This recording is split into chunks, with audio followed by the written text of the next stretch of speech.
بسم اللہ الرحمن الرحیم۔ السلام علیکم فرینڈز، آج کی ویڈیو میں ایک بہت ہی اہم پیغام دینا چاہتی ہوں اور میں یہ چاہتی ہوں کہ ہم سب مل کر اس پر ضرور عمل کریں اور میری آواز جہاں تک جا سکتی ہے آپ لوگ بھی پلیز جہاں تک ہو سکے میری آواز پہنچائیں۔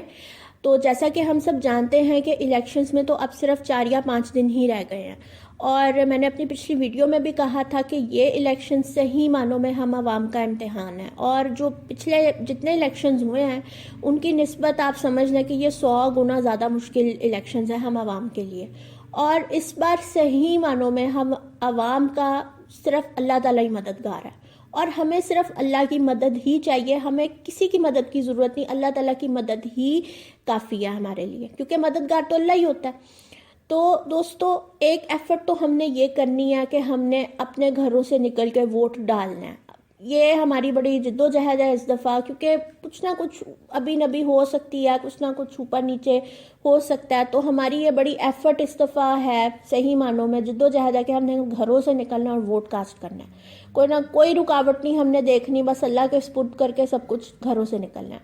نمبر 2، موسٹ امپورٹنٹ، کچھ ایسے کلام اللہ تعالیٰ کے ہیں، کچھ ایسے ورد ہیں جن کے بارے میں یہ کہا جاتا ہے کہ مشکلات میں ان کا مطلب ضرور ان کو پڑھنا چاہیے۔ تو اس میں خاص طور پہ سب سے مجرب تو آیت کریمہ ہے، اور پھر ایک یا حیو یا قیوم۔ یہ 2 ورد اگر ہم شروع کر دیں، ابھی سے اپنے گھروں میں ہم شروع کر دیں، اگر ہم اجتماعی طور پہ پڑھ سکتے ہیں تو بیسٹ ہے، لیکن اپنے اپنے طور پہ بھی اگر ہم شروع کر دیں تو میں کہتی ہوں کہ کمال ہے، کیونکہ صحیح معنوں میں ہمیں اس دفعہ صرف اللہ تعالیٰ کی مدد ہی چاہیے۔ تو وہ کہتے ہیں نا کہ دعا کے ساتھ دعا بھی چاہیے، دعا بھی ضرور کرنی چاہیے۔ تو پریکٹیکلی ہم نے عمل تو کرنا ہے، ہم نے جد و جہد تو پریکٹیکلی ایک کرنی ہے، اس کے علاوہ ہم نے یہ بھی کرنا ہے کہ اللہ سے ہم نے مدد مانگنی ہے۔ تو آیت کریمہ کا تو سب کو ہی پتہ ہے کہ جب حضرت یونس علیہ السلام کو مچھلی کے پیٹ سے مطلب اللہ تعالیٰ نے نکال دیا تھا اس کلام کی برکت سے، تو ہم تو کوئی چیز ہی نہیں ہے، ہماری تو مشکلیں کوئی چیز ہی نہیں ہے اس کے مقابلے میں دیکھا جائے تو ہم نے پریشان نہیں ہونا، گھبرانا نہیں، کیونکہ اللہ ہی مدد کرتا ہے اور اللہ ہی مدد کرے گا۔ ہم نے صرف اپنی ایفرٹ دکھانی ہے اللہ کو کہ یا اللہ ہم کر سکتے ہیں،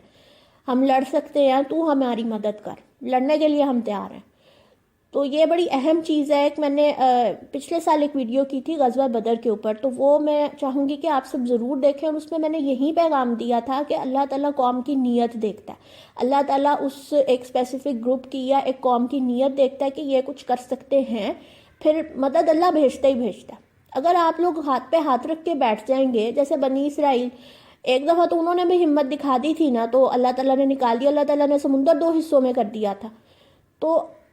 صحیح معنوں میں یہ کوئی راکٹ سائنس نہیں ہے، اللہ تعالیٰ سب کچھ کر سکتا ہے۔ آپ لوگوں کو مایوس کرنے کی کوشش کی جا رہی ہے، نہیں ایسے نہیں ہوگا، ایسے نہیں ہوگا، یہ نہیں ہوگا، وہ نہیں ہوگا، نہیں، آپ نے آخری حد تک ہمت نہیں ہارنی، آخری منٹ تک ہمت نہیں ہارنی، اللہ پہ بھروسہ رکھنا ہے، کیونکہ صحیح معنوں میں اس بار صرف اللہ پہ ہی بھروسہ ہے۔ ہم نے یہ زمینی حقائق سارے نا سائڈ پہ رکھ کے صرف اپنا ایک ویژن کلیئر رکھنا کہ ہم نے کیا کرنا ہے، اپنا وہ ویژن کلیئر رکھیں، اللہ سے مدد مانگیں، ورد ضرور ہم کریں، کیونکہ اس میں کوئی وہ نہیں ہے، کوئی اب مخالف پارٹی ہے سن کے مذاق کرنے شروع کر دے کہ جی ہاں جی اب جی یہ نوبت آ گئی ہے کہ دعاؤں پہ ہی بس چل رہے ہیں۔ بالکل چل رہے ہیں ہم دعاؤں پہ، دعاؤں کے بغیر کوئی چیز ممکن نہیں ہے۔ تو یہ ضرور کام کرنا ہے اور مایوس نہیں ہونا، آخری دم تک ہم نے فائٹ کرنی ہے، باقی نتیجہ اللہ تعالیٰ کے ہاتھ میں ہے۔ تو اللہ تعالیٰ ہم سب کا حامی و ناصر ہو، اور ہمارے ملک کا حامی و ناصر ہو، اور جیسے حضرت یونس علیہ السلام کو مچھلی کے پیٹ سے اللہ تعالیٰ نے نکال دیا تھا، اس طرح ہمیں اور ہمارے ملک کو بھی جو یہ بھیڑیے اور خونخوار بلائیں جو چمٹی ہوئی ہیں، اللہ تعالیٰ ان کے چنگل سے ہمیں نکال لے، ہمارے ملک کو اور ہمیں بھی، اور اللہ ہمیں بھی ہدایت دے سب کو۔ انشاءاللہ تعالیٰ اگلی ویڈیو میں پھر ملاقات ہوگی، تب تک آپ لوگ سب اپنا بہت خیال رکھیے گا، اور پلیز میرا یہ میسج خود بھی آپ کوشش کریں، عمل کریں، اور جہاں تک جا سکتا ہے آپ لوگ بھی پہنچائیں۔ انشاءاللہ تعالیٰ پھر ملاقات ہوگی۔ اللہ حافظ۔